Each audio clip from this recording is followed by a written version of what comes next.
Come on in, come on up, come on over for the merriest time of year. Come on up, come on in, get together for a good time. Smile, my dear. Come on in, come on up, come on over. We'll be dancing round the tree. So let us have a swinging Christmas, just like 1, 2, 3. We know the time is short. We blink and then it's gone. Hey guys, welcome to Meals with Maria and a very vegan Christmas. Now I wanted to bring you guys a vegan Christmas dinner for a few reasons. I know that there are many people out there that are vegan. I know that there are many people with dietary restrictions and allergies that vegan options are really helpful for them. And I also know that my little sister is vegan and she's coming to Christmas. So I need something to make.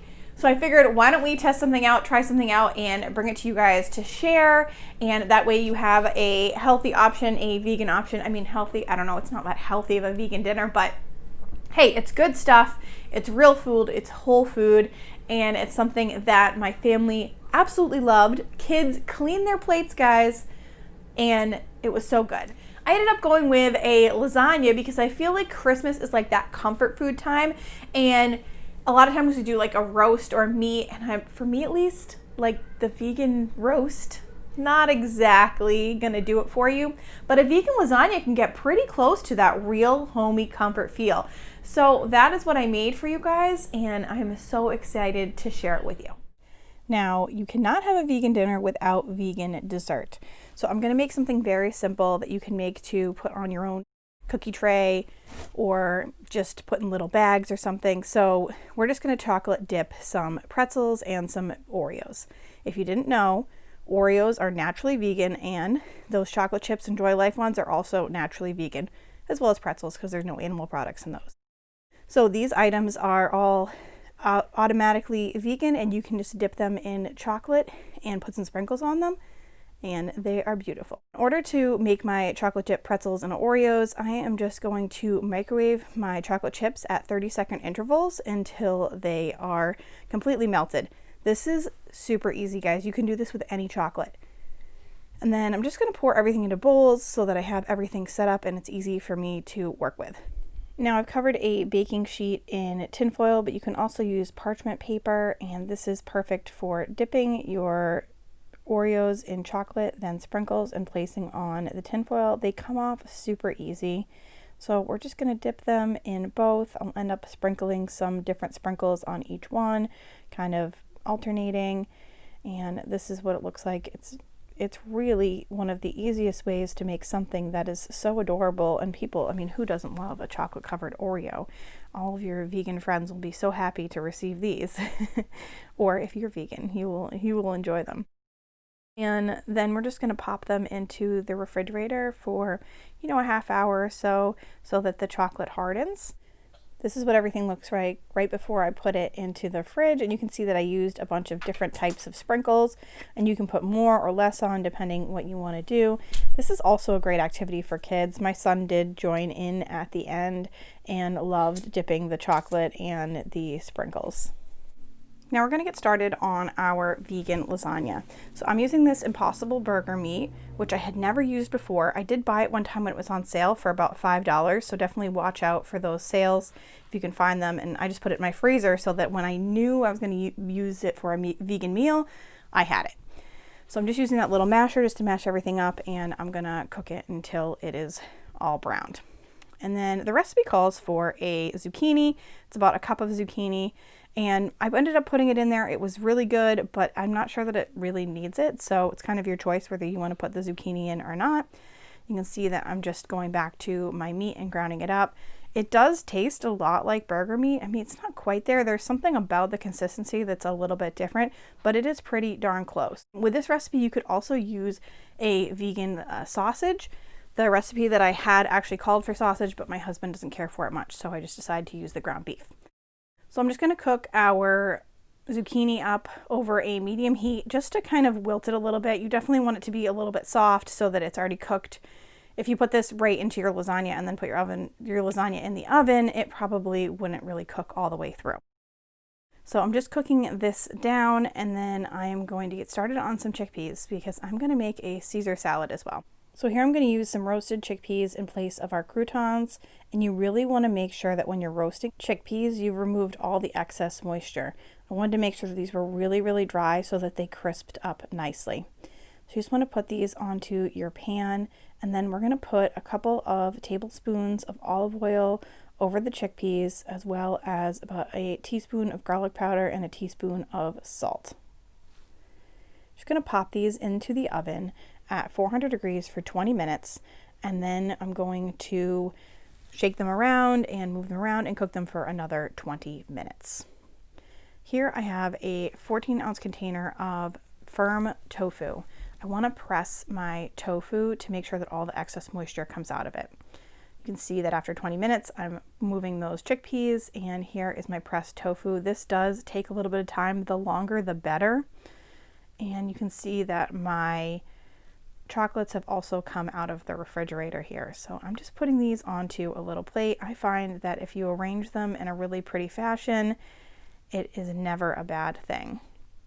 I want to get my noodles ready for the lasagna, and in order to do this, I'm just going to boil them. These did say they were oven ready, but I didn't want to go with that method. And then I just toss them in some cold water. Those lasagna noodles are from the Dollar Tree, and they're delicious. So $1 for lasagna is not a bad price. And then here I'm going to take my pressed tofu, and I'm going to start making my vegan ricotta. So for this, you want to put this into your food processor. I am using my hands. I'm definitely a hands-on chef, as you would say, but go ahead and use a spoon or a knife, especially if you're having people over, but freshly washed hands work just fine too. So you just want to make sure that that is nice and crumbled up in your food processor, and I'm using 1.5 tablespoons of nutritional yeast, tablespoon of olive oil, 1 teaspoon of salt, a half a teaspoon of garlic powder, about a handful of basil leaves, and then you'll see that I'm just going to grab some from my AeroGarden here. This AeroGarden has been an absolute savior when it comes to fresh herbs, and I always have that link below for you guys if you need a last minute gift for anybody or if you want one for yourself for the new year. So you're just going to pulse this until it is nice and creamy. And the recipe does say that you can add a little bit of water if you feel like it's not really getting creamy enough. So I do end up doing this probably about a 1/4 cup, but you kind of have to see. It probably depends on how much your tofu has been drained. So I'm just going to mash all this around, and then once I have a nice creamy consistency, I am going to add 1 package of frozen spinach. So I've actually thawed this spinach out, and I'm putting it into my food processor. So you just want to pulse this a few times until well mixed, but not as much as you did the first time. And this is what everything looks like. You can see that that is a nice, creamy and healthy ricotta, and it tastes really good. Like, this is a really, really great ricotta substitute. And so now that I have everything cooked up, it's time to make the lasagna. I'm just going to use 2 cans of sauce here. I have one of the Francisco Rinaldi's and then one of the Aldi brand, which is 85 cents. So if you can get to Aldi, I don't know why I had one of each, but it is what it is. And then I'm using these Dea mozzarella shreds. Again, look for a sale on those, but those are usually a little bit more expensive.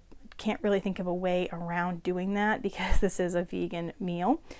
And I do want to also mention that tofu, you can usually get tofu for a couple of dollars. So this can be a very inexpensive Christmas dinner.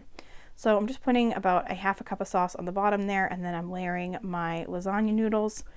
I do end up using a little bit more sauce than the recipe says. The recipe says about 1.5 cans, and I'm using 2 because I just always feel like there's not enough sauce in lasagna. So I want to make sure that I have plenty of sauce in my lasagna. So this first layer is going to be a little bit of sauce, about half of our zucchini, and then about half of our beef crumbles. Now go ahead and layer on 3 more strips of lasagna noodles, and we can start putting on the ricotta. You can see I messed up there. Thank goodness lasagna is very forgiving, so if you're not doing these layers in the right order, I think everything will still be fine. I think you're going to be okay. This still turned out great, even though I kind of messed that up there. So I'm going to put about half of my ricotta mixture on this layer.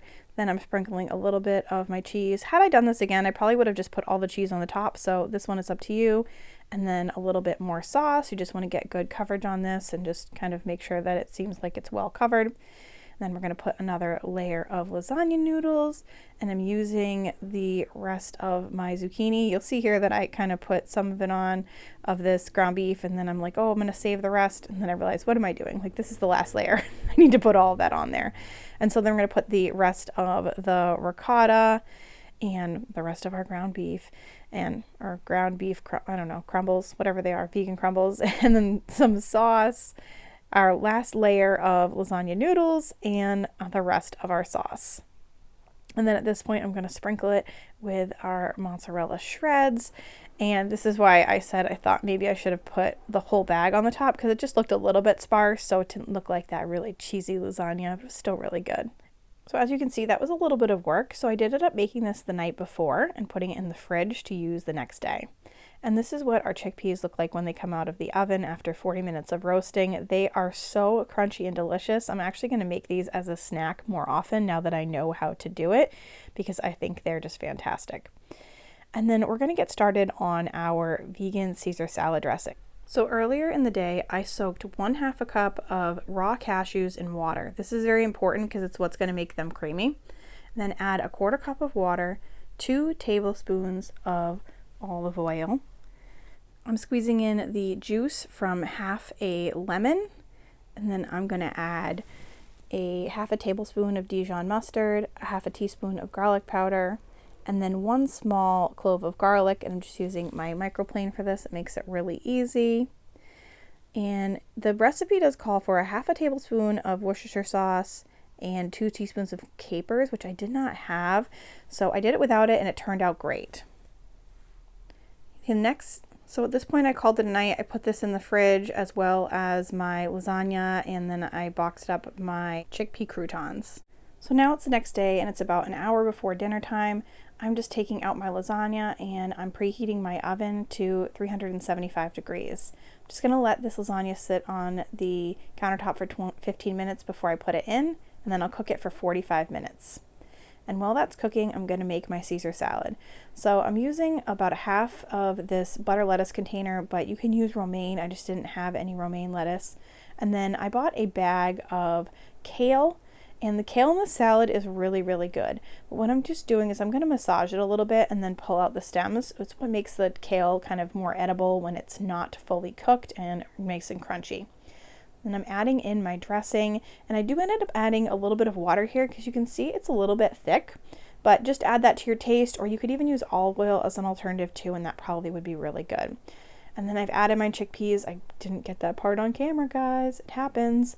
And then I'm just adding a little bit of nutritional yeast. Now the recipe does have you make a Parmesan with some raw cashews and garlic, but I figured I have nutritional yeast. I'm just going to use that as a Parmesan alternative, and look how good this looks. And then the final thing I'm going to make for my dinner is a vegan garlic bread. So I had a Parisian loaf and I ended up breaking it up like late one night because I'm like, this is going to get stale and I haven't made it yet. So hey, I put it in bags and it looks a little funky, but it was still really, really good. So I'm just slicing these up, and then I'm going to use Earth Balance vegan butter and spread that onto each of my pieces of bread. Now this seems like a lot of bread, but my kids love garlic bread, so I know that our family will eat it over the next couple days. And I'm using probably 2 tablespoons on each piece of bread, and then I'm just sprinkling garlic powder onto the bread. This is similar to like you would be dusting powdered sugar onto something, so I'm just kind of sprinkling it on. You want to make sure you get good coverage, and then doing the exact same thing with some Italian seasoning. And then I'm going to pop this in the oven 10 minutes before my lasagna is done. And here is my table set, and we are about to enjoy our delicious dinner.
Like it a lot? I want to thank you all so much for watching. Give this video a thumbs up, and if you're new here, I make videos like this, budget meals, do extreme grocery budget challenges, and grocery hauls. So make sure to subscribe and hit the notification bell so you don't miss anything, and I'll see you guys tomorrow.